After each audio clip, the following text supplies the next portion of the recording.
enter the world of Guinness, even a seemingly simple chore can take on a life of its own, like throwing out a refrigerator. On our program, you don't leave the fridge by the curb. You heave it to the heavens with something called a trebuchet.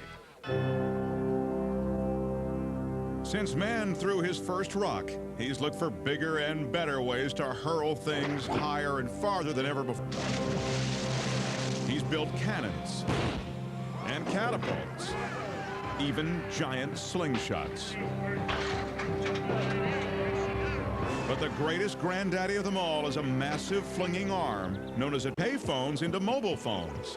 He even built this fully functional art car he named Ozaba.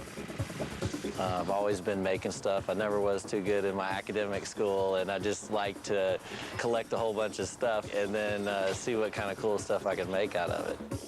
At 60 feet high and weighing almost 8 tons, Mark's trebuchet is his biggest creation yet. But what exactly is a trebuchet? It dates back to the 6th century and was used to smash down castle walls. It's really a giant swinging arm with a huge weight on one end. When the opposite end of the arm is pulled down, the weight is hoisted into the air and the projectile of choice is thrown up and away. The trebuchet actually has a sling that whips, kind of like David and Goliath had the rock over his, and whips it out. Back in medieval times, the trebuchet was used to whip some pretty nasty things. They hurled diseased cows and diseased people that were decaying and to spread disease in the castle walls, and boulders that they carved into nice balls. Mark doesn't have any boulders or diseased cows, so he's going to throw some common household refrigerators instead. For his counterweight, the 2,800-pound Ozaba is taking a new kind of ride. This is the first time anyone has attempted a Guinness record with a trebuchet.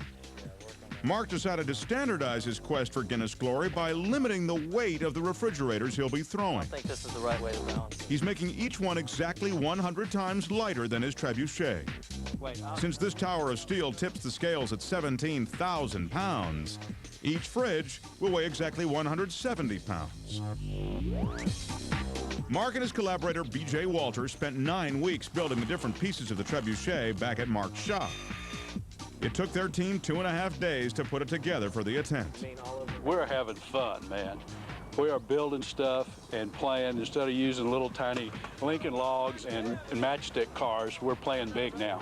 It's foolishness at the highest level, but we enjoy it. Spirits are high, but everyone knows that they're dealing with a modern weapon with ancient technology.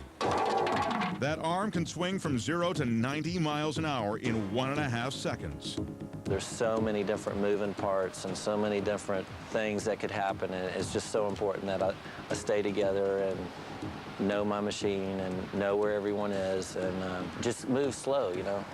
That unpredictability was caught on tape when a cable suddenly snapped and a fridge was thrown backwards in the wrong direction.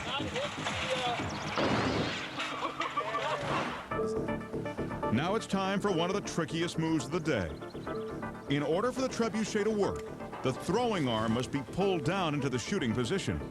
So a pull-down cable has to be attached to the arm. The only way to do that, Mark has to climb to the top.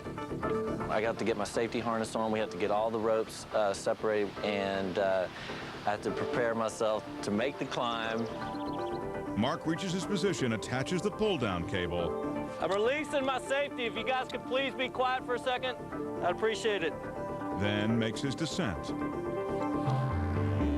The other end of the cable is attached to a crane which pulls the massive arm down into the throwing position. And then it becomes scary. I mean, when the thing is cocked, we have to let it calm down because it moves a little bit. Then we put this 30,000-pound green webbing safety strap over, so in case something were to happen to our pull-down cable, that it would be secure.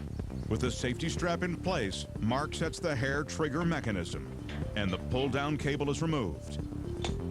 Next, a fridge is rolled into position.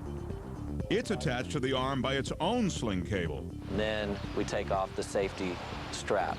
And once the safety strap's off, we have a loaded big thing there. So we have to be careful and step away and get ready.